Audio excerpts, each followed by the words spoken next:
Coming up today, President Park Geun-hye calls for national unity and defense readiness against North Korea's threats as Seoul and Washington begin an annual joint exercise.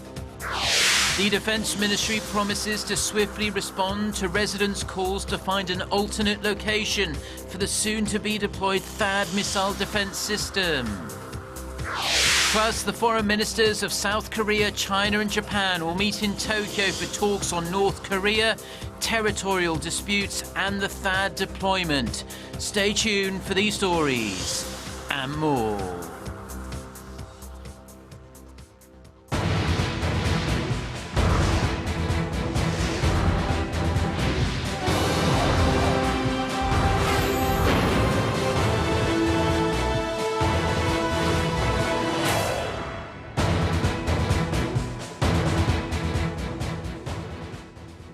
Hello to our viewers around the world at 6 a.m. on Tuesday, August 23rd here in Seoul. Thank you for joining us. I'm Mark Broom. Our top story this morning, South Korea and the United States have begun their annual Ulchi Freedom Guardian military exercise. President Park Geun-hye convened a series of meetings on Monday calling for full defense readiness and urged unity against North Korea's continued threats and provocations. Our Song Ji-sun starts us off. At a National Security Council meeting on Monday, President Park condemned North Korea's nuclear missions and its threats to attack Seoul's key facilities in the wake of Seoul and Washington's decision to deploy THAAD missile defense system to South Korea. The president also called for unity within the South against North aggression and criticized Pyongyang for using the THAAD deployment for its own end. 우리의 사드 배치 결정은 북한의 핵과 미사일로부터 우리 국가와 국민을 지키기 위한 것인데도 적반하장으로 왜곡하면서 추가 도발의 빌미로 삼으려 하고 있습니다. 이런 북한의 공세에 우리가 휘말려서 내부 갈등과 혼란을 가중시키면 바로 북한의 의도에 말려드는 것이 될 것입니다. President Park said North Korea will try to provoke conflict within the South as Pyongyang is experiencing its own internal struggle, as illustrated by the defections of high-ranking officials. The latest high-profile defection was by the North ambassador to UK, Tae Yong-ho. The president also cautioned that the North is capable of and claims it will carry out various types of provocations, including terror and cyber attacks. 특히 북한이 체제 유지를 위해 극단의 길을 가고 있고 핵심 엘리트층마저 이반하면서 탈북이 이어지고 있는 지금은 잠시도 방심할 수가 없는 상황입니다. President Park also called for cooperation from the political realm on national security and asked for the nation's support in guiding North Korea to realize that it must change or take the route to self-destruction. 송지선, 아리랑 뉴스. North Korea has reacted angrily to the start of the Ulchi Freedom Guardian exercise. The regime is threatening a preemptive nuclear strike if it detects any aggression during the drills. Kim Hyun-bin reports. Seoul and Washington kicked off their annual combined Ulchi Freedom Guardian military drill. South Korea's defense ministry announced the start of the command post exercise on Monday. The drill is scheduled to run through September 2nd and involves 50,000 South Korean and 25,000 American military personnel. The United Nations Command Military Armistice Commission informed the North Korean People's Army of the exercise through the Joint Security Area at Pyeongchang and emphasized that the drills are defensive in nature. The statement was in part a response to a threat by North Korea earlier the same day, saying it would launch a preemptive nuclear strike on Seoul and Washington if the allies show even the slightest sign of aggression against North Korea during the drills. The warning came in a statement by the North Korean People's Army and released through the state-run Korean Central News Agency. That statement said North Korea is ready to mount a preemptive retaliatory strike on everyone involved in the Ulchi exercise. It also cautioned that the situation on the Korean peninsula is so tense that a nuclear war may break out any moment. This year's exercise comes amid heightened tensions between the two Koreas following the defection of a senior North Korean diplomat last month. The South Korean military is on high alert for any unusual activity and says it is ready to counter any provocations from the North. Kim Hyun-bin, Arirang News. Residents in the southern county of Seongju, the proposed location of the soon-to-be deployed THAAD missile defense system, have formally appealed for the government to consider another location. The Defense Ministry has promised to get back to them quickly. Oh Soo-young has more. The Defense Ministry said Monday that it will consider an alternate location to deploy the THAAD battery, following an official request filed by Seongju residents. The ministry will evaluate the alternate sites suggested within Seongju County as soon as possible, closely cooperating with the county and consulting the 6 standards of deployment feasibility. Following weeks of strong opposition against installing the battery in their backyard, community representatives reached a decision on Sunday to agree to another place for deployment within the county, officially appealing on Monday for a site that's anywhere but the original Songsan-ri region, where a Korean air defense base is currently operating. The Defense Ministry says that it will discuss the possible location with the county before beginning the evaluation process. The new location is widely speculated to be Lotte Skyhill Country Club, some 18 kilometers north of the Seongju County office and far from populated areas. It stands 680 meters above sea level, higher than the original site's altitude of 383 meters. As it's already equipped with an entry ramp and infrastructure, a large-scale construction wouldn't be needed to install the battery's radar and launching pad, as well as station forces. Defense Minister Han Min-go reported to the National Assembly on Monday afternoon, briefing leaders of the 3 main political parties on the status quo and mentioning the country club while discussing alternate locations. He said there'd be careful consideration of the region's situation and that the ministry maintains its goal of installing the battery by the end of 2017. Oh Soo-young, Arirang News. Now, North Korea appears to have obtained more weapons-grade plutonium by reprocessing nuclear fuel from its main Yongbyon reactor. The US-based Institute for Science and International Security says North Korea has managed to produce between 5 to 8 kilograms of plutonium. It could be used to make 2 to 4 nuclear weapons, as 2 to 4 kilograms of plutonium is used in a single warhead. The institute says Pyeongchang now has enough nuclear material to make between 13 to 21 nuclear warheads. Last week, the International Atomic Energy Agency submitted a report saying that satellite imagery shows North Korea has resumed its reprocessing activities. The foreign ministers of South Korea, China and Japan will meet in Tokyo on Tuesday and Wednesday. Japan's foreign ministry says trilateral cooperation, regional and global issues will be discussed, including North Korea's nuclear and missile provocations. The agenda could also include the territorial dispute between Japan and China over a group of islands in the East China Sea, as well as the deployment of the US missile defense system THAAD to South Korea, which China deeply opposes. This week's gathering will be the 8th of its kind following last year's ministerial talks in Seoul.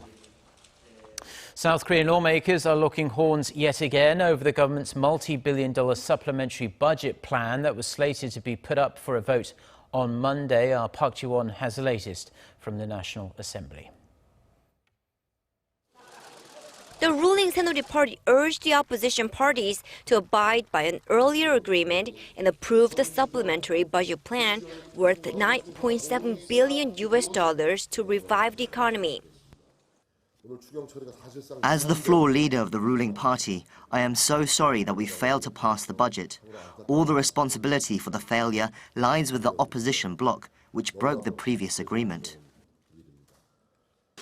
Earlier in the month, the 3 main political parties agreed to pass the budget bill first and then hold 2 parliamentary hearings on the nation's fiscal policy. But they clashed over who to summon to the hearings, and the parliament fell into a deadlock. The opposition parties say they cannot approve the budget plan unless the Saenuri Party agrees to summon key economic policymakers as witnesses at the hearings. The list includes former Finance Minister Choi Kyung-hwan, current Senior Presidential Secretary for Policy Coordination An Jong-bum, and Hong Ki-taek, the former chairman of the state-run Korea Development Bank. Last October, they allegedly held a secret meeting at the presidential office and decided to spend some $3.8 billion in state funds to prop up one of the country's largest shipbuilders, the already ailing Daewoo Shipbuilding and Marine Engineering. The Saenuri party said it cannot agree to the witness list, while the main opposition Minju Party of Korea accused the ruling party of protecting its own, which it said will only result in a failure of governance. It's completely lamentable to see the ruling party, which is senselessly unyielding and only protecting their own people. To resolve this deadlock, the president needs to open her mind and the ruling party needs to show they're willing to negotiate. As the negotiations between the deputy floor leaders of the three main political parties continue, the minor opposition People's Party urged the two to exercise some degree of flexibility in their discussions. It also proposed summoning relevant economic policymakers to the upcoming hearings, but not all three of the officials in question. Park Ji-won, Arirang News. Now, more conflicting reports are emerging about the identity of the suicide bomber who targeted a wedding in Turkey, killing more than 50 people.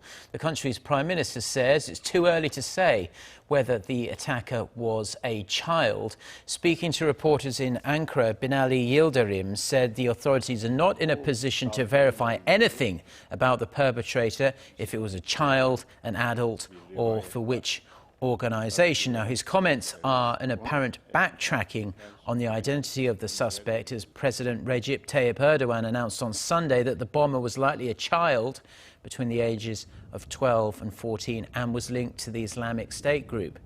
Turkey's foreign minister on Monday vowed that Turkey will provide the necessary support to cleanse ISIS from Turkey's border with Syria.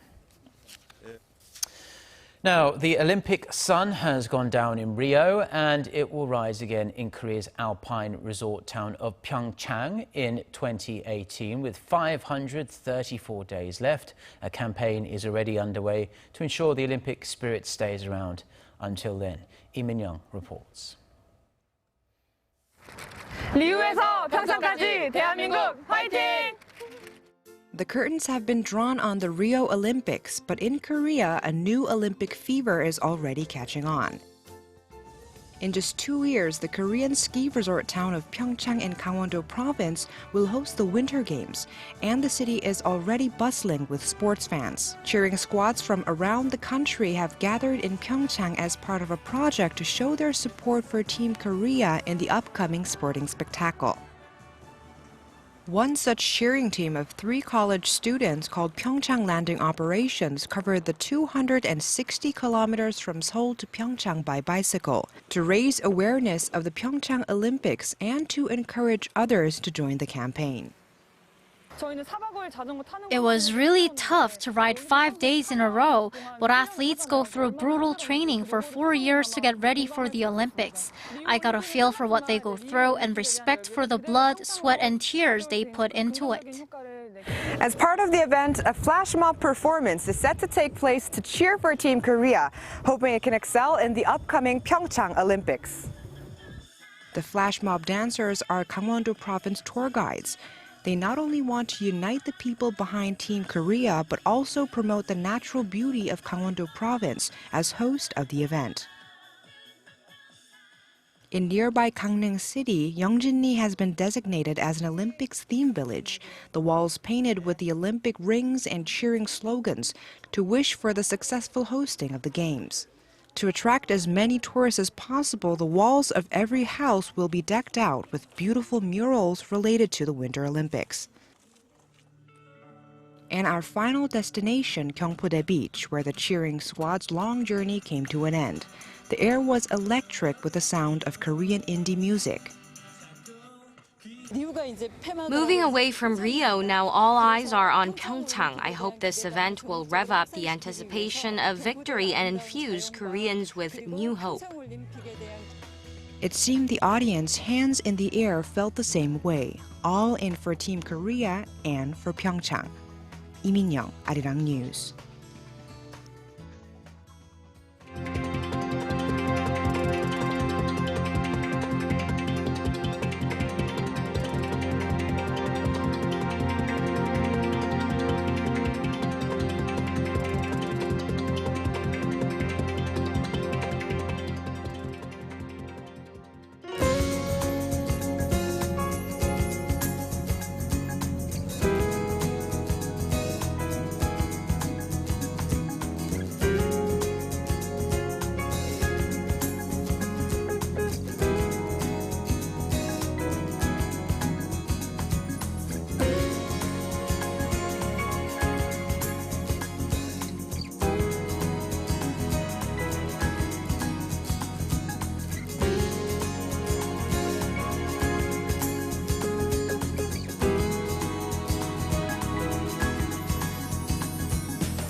Well, that's all we have for now. I'm Mark Broom. Thank you as always for watching. We'll be back throughout the day with more newscasts. Our next bulletin coming up at 10 a.m. Korea time. So until then, goodbye.